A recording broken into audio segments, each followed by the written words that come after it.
Okay, I will. Yeah, I started recording on my computer just in case. Is it fine with everyone? Yes. Aaron, Fine with me. Kapish. Okay, so then,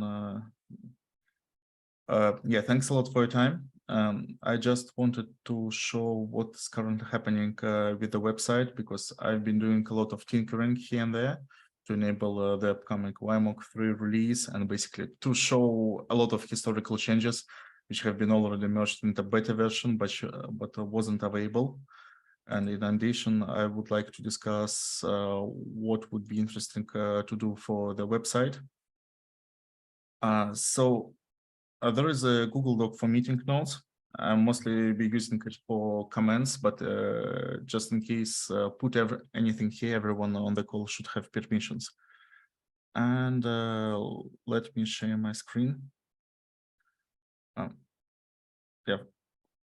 Okay. So I had to turn off Spotify, so I'm not embarrassed if the screen pops up. Okay. Do you see my screen?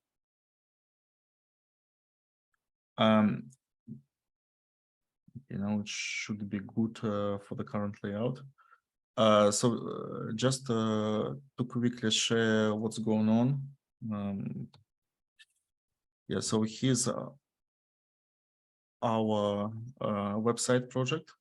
Okay, let's try.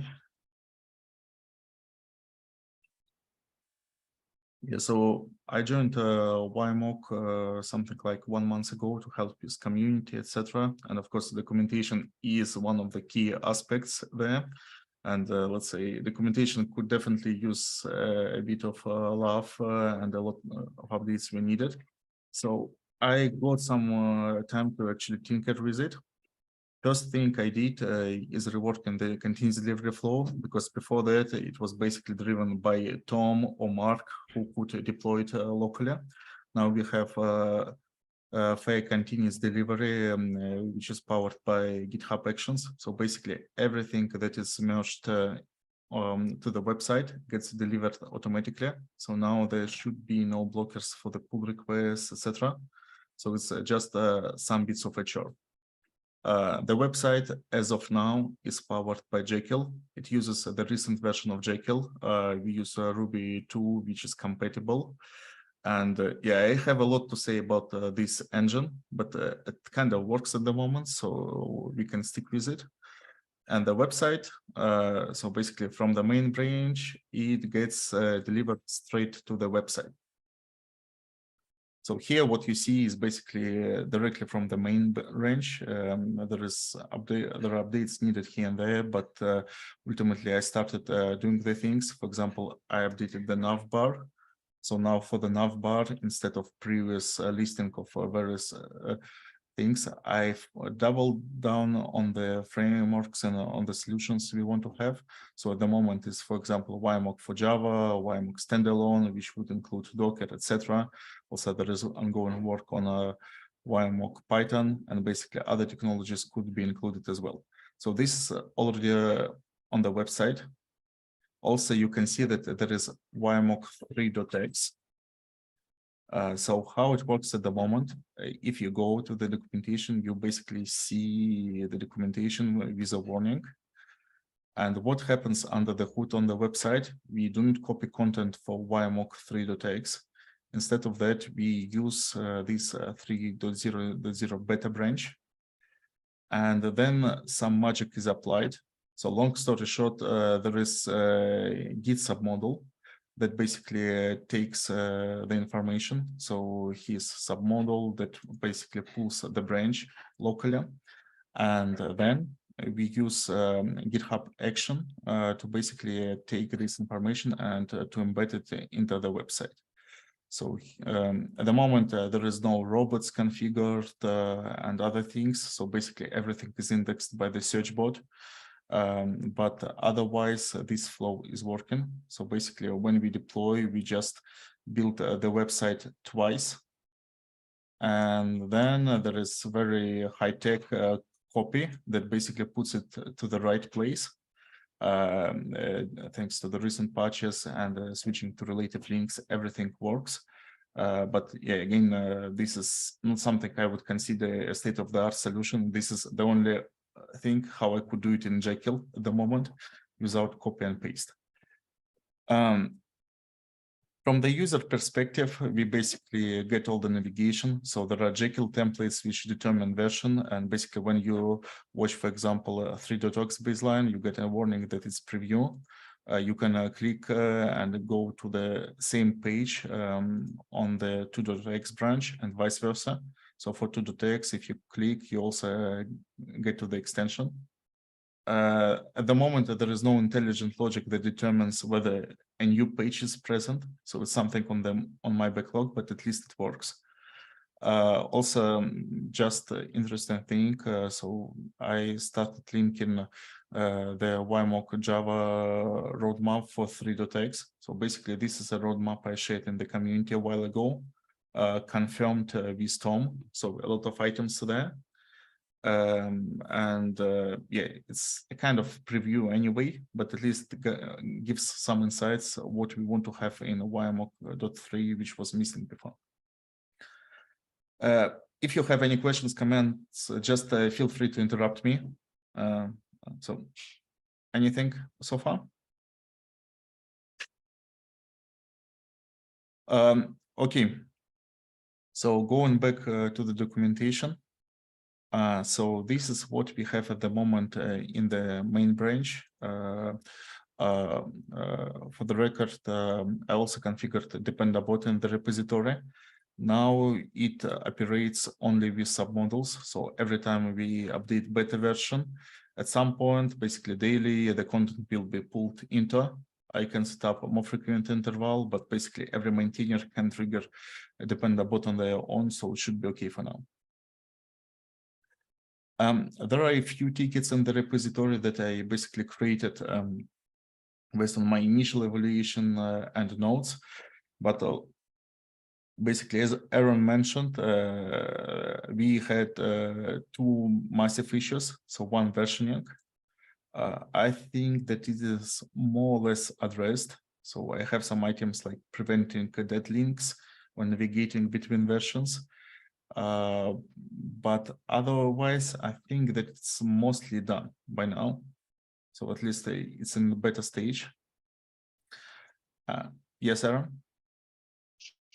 Is the idea going forward with this essentially that kind of once WireMock 3 is released, just assuming that everything is available in WireMock 3, and then as new things are added or modified, that'll be when like versioning links would be added to documentation?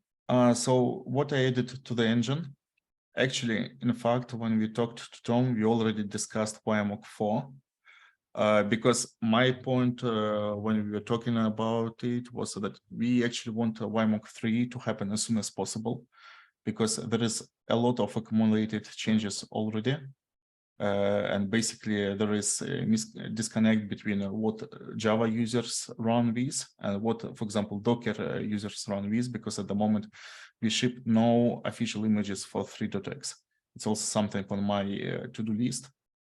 But the idea, at least what we have, is that yeah, there is some must-haves, there is some in-progress things, but there is a lot of things in the backlog, like request matching, like native support for gRPC, etc., which definitely do not quite fit the scope for 3.0 in my, because I think that it would be better to ship 3.0 once we're ready, once we clean up technical debt, etc., and then basically schedule for 4.x. So what I did in the implementation for the website, so there is baseline YAML file, which at the moment lists the versions. And what we support, we can have multiple current, we can have only one current version. We can have one preview version. So once we release 3.x, what happens? We will make 3x general, we will make 4.x preview, and we will also move 2.x to archive. So the engine already supports it. So all the content will be archived. I will create a branch for 2.x so that we will be able to update the documentation should it be needed. but otherwise it will be a kind of tombstone, and I think we will need to configure robots, etc., to prevent search engines from grabbing this information and indexing. But otherwise, the documentation will be present and available by the link. Sorry. So like so once 3.1 comes out and introduces a new feature, that'll have the documentation, but I'll have like a drop-down option or something to go back to the 3.0 that doesn't have it. And I just won't see that documentation, and that'll be how we maintain it. Well, personally, I think that one documentation for 3.x should be enough. So basically, yeah, we introduced new features. As we go, we updated the documentation. And for example, if we introduce some changes that are available only in specific version, so we have an example for CLI from Igor, I believe. So basically, when you go to CLI page, it's CLI just, no. Okay, we still need to improve navigation, and I will show it later how it looks. Yeah, so there is definitely a page somewhere, I believe standalone, that documents the options. And there we can basically just put that this option is available from particular minor version. But I think that only one, we need only one branch for major version. So we do not need to have version, for example, for 3.0x and 3.1x. So we basically have branches for major versions. Within a version, we just have rolling update. And when the time comes, we can just clean up the things. So there is definitely an example that needs to be cleaned up, I believe. That, for example, the pages often mention something like before version 2.20 think it behaves like that, otherwise it behaves like that. I believe it's on Spring Boot or whatever, but yeah, there are a few references like that on the page. And basically this is something that we will need to eventually clean up. But once we are within the baseline, I think it should be okay. Then once we update to the new baseline, we just need to something like that. And yeah, before that, so when we update to 3.x, I think that all these comments need to be cleaned up. So at the moment, I haven't done it for 3.x documentation to prevent merge conflicts. But in ideal world, we should clean up these warnings. Okay.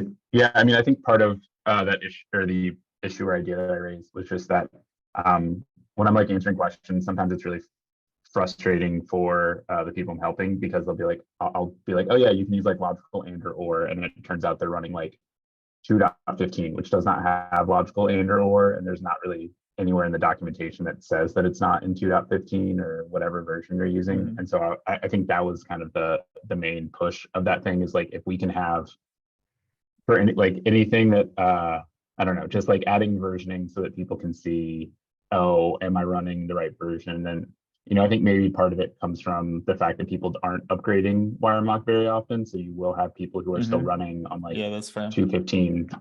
But yeah, I don't know where I was going with that. Sorry, it's a little early for me. So it's easy to do it on the page level, on the section level. So for example, yeah, this page is not a good example. Okay, let's take JUnit 4.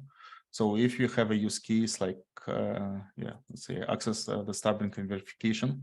So I could just put a macro that shows the version, and then do a various magic comparison that shows that, for example, for 3.x, it's supported out of the box everywhere. For 2.x, it's supported from a particular version. But yeah, it will require some attention from documentation contributors so that this metadata is set, especially on the Jekyll engine, because Jekyll is super weak when it comes to multi-page content.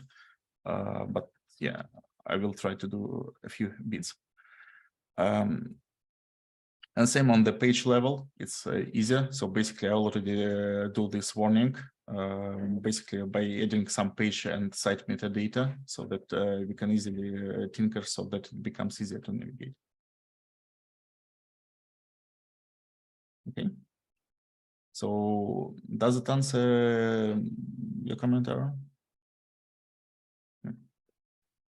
Yeah, it does. Thank you. Okay. Yeah, thanks. So a few other items that I'm currently working on. So one of the items is documentation landing.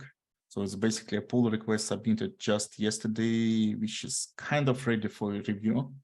I will show it first, and then I will show all the pull requests regarding the documentation restructuring, because it might be a bit more controversial than just documentation landing. Okay, so I just have it running locally, so I think that it should work. It still works. So basically, what Aaron said before, and what we also saw, that the initial landing is quite complicated. It's hard to discover use cases, how to follow that. And basically, I decided to apply a few practices which I saw in other projects and which I advocate for. Basically converting the /docs page and maybe then subsection pages to a kind of navigation bar, which helps you to discover the content, but doesn't have much content on its own. So for example, currently, if you go to WireMock.docs, it's basically something like that, a bunch of text, and then you navigate by this link. So what I try to do instead is taking key entry items. So for example, for getting started, you want overview, you want a quick start. There is also historical download things and also how to get help. And basically I put it here. Then same for distributions. So we have standalone jar and Docker at the moment, official ones. I also added a grouping by use case. So this is what we have on the landing instead of extending. And I also finally added a grouping by technology. So the final ordering is subject for feedback, or maybe we could use tabs. So something like there is a tab that shows by use case, and you switch to another tab, there would be it will be shown by technology. So it's something that I could probably do, though I'm not a front-end developer and my capabilities there are limited. So any feedback how it could look like would be appreciated. But basically my vision is somehow update the navigation here so that it provides quick access to key content, but we don't put everything there. We still have this landing, which will keep reworking and making it easier. So for example, stubbing and verifying definitely deserves its own landing page, and it doesn't have one at the moment. So this is something I will add, same for maybe record and playback. So we will have multiple entry points. And in addition, so you might have seen my messages about this document. So this is a Google document where I tried to capture all the technologies related to WireMock for different stacks. And what I try to do, and what for example, we tried to do in Jenkins and actually failed because nobody was around to maintain big articles. So, well, it's somewhere here. Yeah, there are solution pages for Jenkins, and this approach didn't quite work because we put a lot of content here, which was difficult to maintain. So for WireMock, I tried to actually do the same, but quite differently. So currently I have an example, for example, for Android, which is a historical page I reworked. And there basically, I just intend to keep, to put references and use explicit disclaimers so that if people need recent content, etc., they should follow the pages and they're welcome to contribute. But at the same time, I still think that such a solution, let's say for Android, is important. The rendering is terrible, so this will change, of course. So the idea was that I would put pages like that for key technology stacks, and for what we already have in the ecosystem, whether it's within WireMock GitHub organization or elsewhere. And everything will be shipped under a big disclaimer that it's not something we guarantee. Basically, I did the same for Kotlin. So this is a page I created from scratch. So there are two projects for Kotlin. One is DSL bindings, and another one is code test extension. So it's a test framework. So again, I just took the content, added example, and the rest comes in references. So there is no plan to have extensive content here, but I think that as a navigation, it would be still useful. What do you think?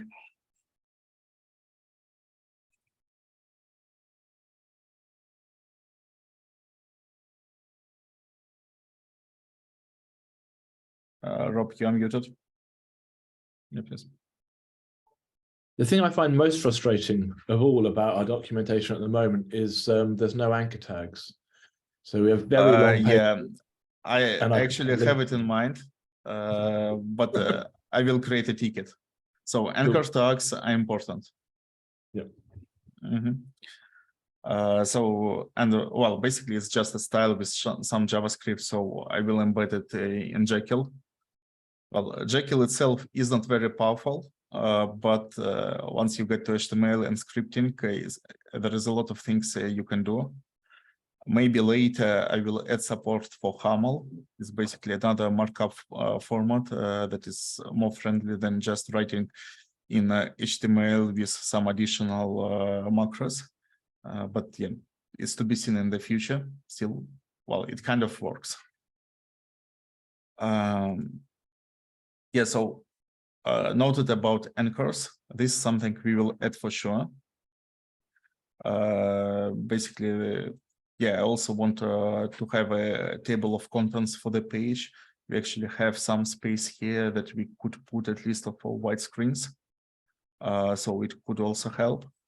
Yeah, better structuring. So this is something I'm going to show later.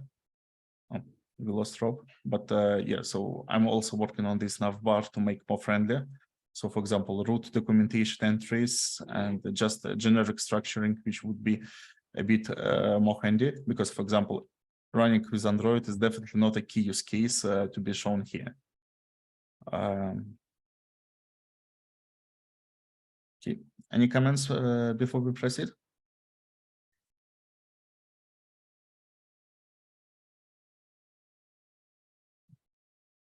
Okay, so yeah, this is what we have for landing documentation. I haven't touched landing yet, but I will be also tinkering a bit because I think that we can put more useful information here.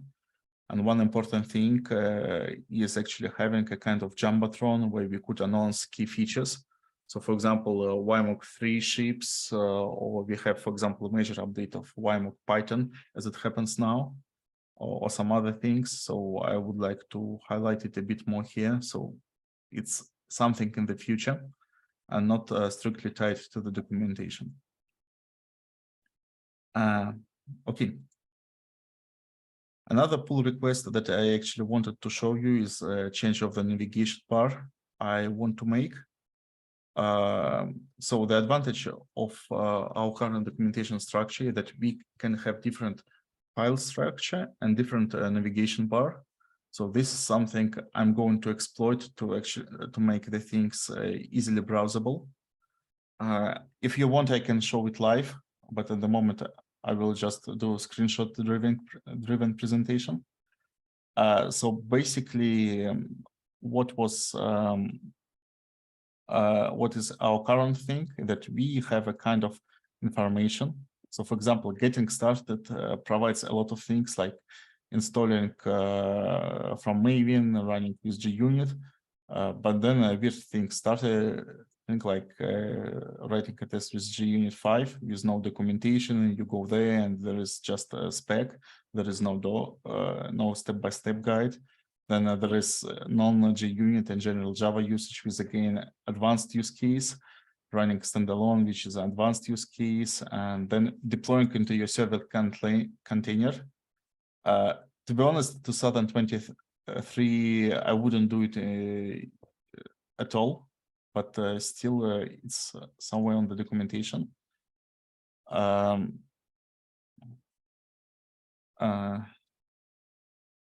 So yeah. Yeah, what I want to do is completely flip the table in terms of navigation. I want to have to put all information overview to the overview page. So basically, this is what was old /docs. Then I want to have a number of quick starts. So at the moment, I just detached quick start for Java and JUnit. So step-by-step guide, which just does this thing and nothing else. I also created a page for WireMock tutorials, which includes the rest of the content. And then I started breaking down the rest of the sections, but I started moving more and more things towards advanced use cases. So the things that you probably do not want to do by default, like WireMock on Java 1.7, but still important to keep in documentation for some cases. And another thing that I actually also introduce section for WireMock standalone, because we have Docker documentation, we have standalone process, we have an administration API, and before that, the documentation was all over the place.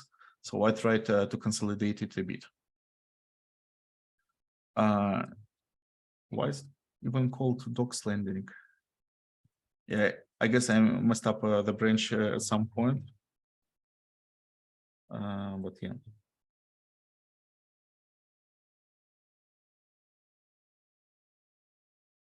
Just a second, I will interrupt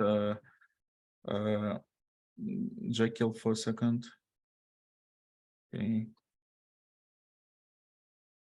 Yeah, this is why I don't like doing live demos, because then I have a lot of typos here and there to embarrass me for life.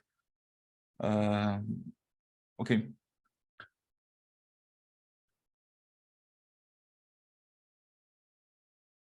So it will take some time to run, because as always, Zoom takes all the memory on the laptop, but yeah, it should eventually start up.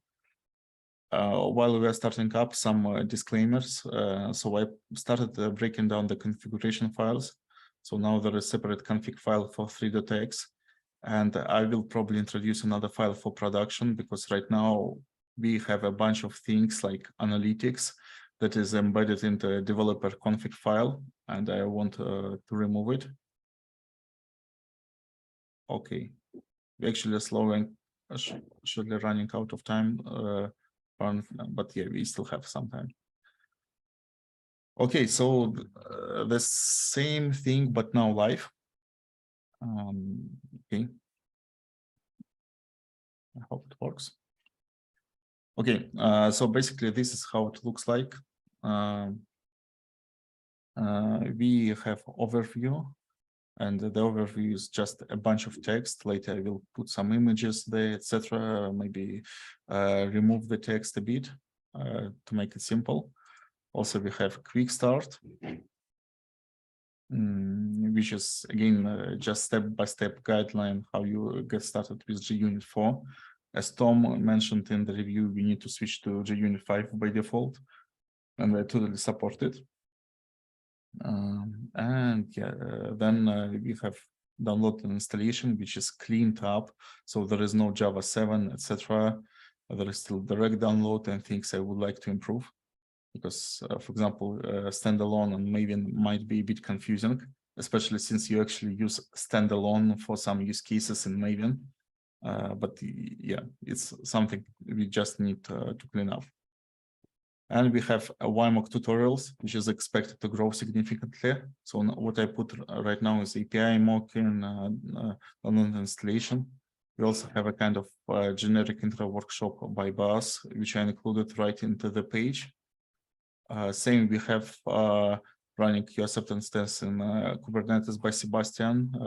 That works. I already verified it. And we also have WireMock for Android, which unlikely works, but I put it here right now. So this is what we have. And obviously, we need a lot more tutorials and especially quick starts over time. But I just want to have a page where you can actually reference it. So for WireMock standalone, again, I want to put more emphasis on Docker and containers, because at least my gut feeling that at the moment, more people should be starting with Docker than with standalone Java process, especially if we embed some quality of life things like extension management into Docker over time. But yeah, at least we have some grouping for these things at the moment. And the same for Java, for stubbing and verifying, etc. So I started doing some sorting. Later, I will add landing page. I will add collapsing by default here. So we will be able to host more information. And maybe for things like WireMock Python, if we decide to move WireMock Python from read the docs to WireMock website. So it's something to be discussed with Mike. Because right now it's a separate page. We will be able to host more content there. The problem is hosting more content is not something I actually want, because I'm a big fan of documentation as code, and I cordially believe that the documentation should be a part of the respective repositories, because otherwise it's super difficult to maintain the content, and I would rather expect the contributors to patch documentation and features at the same time. So in the future, I want to switch to an engine like Antora or the Kuzaras that allows importing content easily. But at the moment, I just want to improve the things and probably moving out from RST files here, and the standalone hosting for WireMock Python is something we need, because this page is super confusing. For example, it still appears in index when you will just search for WireMock, because the landing specifies Python just here. So it's not something like WireMock Python, etc. And these things need to be consolidated as well if we want to provide better SEO. And once we have solution pages, etc., obviously everything will be available on a technology basis for that. So this is what I wanted to show you. For the documentation, I basically have a small milestone for myself, just basically the stuff I'm working on here. And in addition to what I presented, I also have a few items like updating Spring Boot page, because now we have a really nice framework for Spring Boot, also fixing various bugs like missing open graphs, adding social media sharing. I will add anchors for pages to my scope for the next few weeks for sure. But this is basically the scope I have at the moment. And all things like changing the documentation engine are long in the future. The question is it something like you would like to see the website evolving, or do you think that we should prioritize something else first? Or is it something completely missing from the vision at the moment?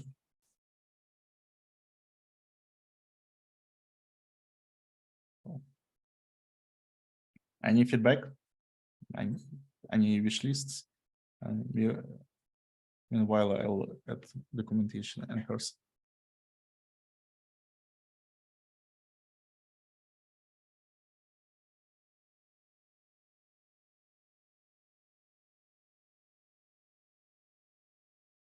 Yeah, I think I'm going to make another ticket for something else because I had a weird idea, but I need to get my examples together for it.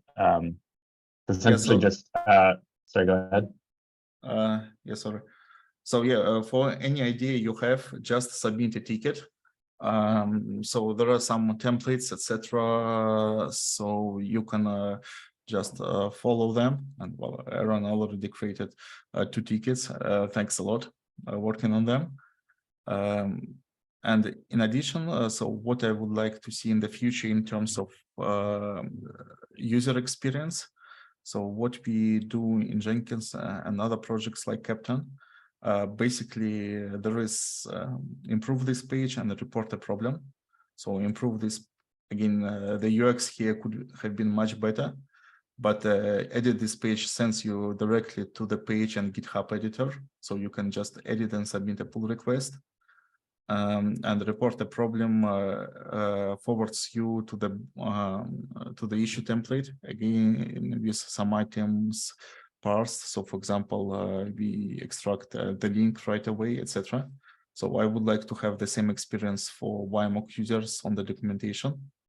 Well, yeah, if you start including content using submodels, etc., it's not going to be the most easy story. But I want to support it at least for some use cases so that people can easily contribute patches without actually discovering where the heck this page is located, because right now it's not guaranteed based on the structure.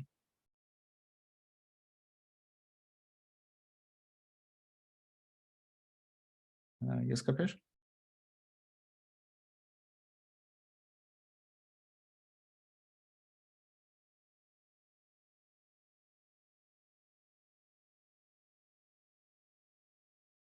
Okay.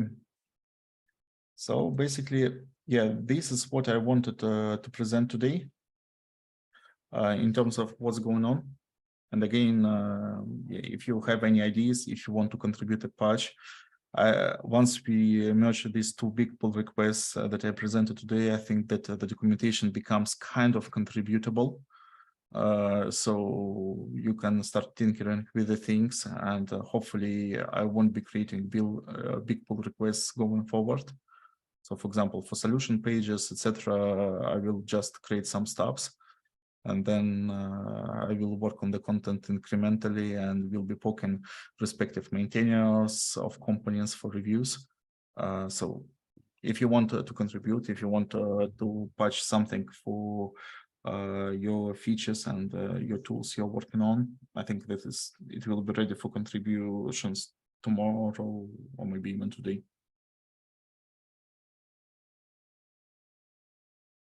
Okay. So the video recording will cut in 1 minute because due to reasons unknown, I'm not on the pro account. But yeah, we can continue the discussion or reconnect to another link if you want.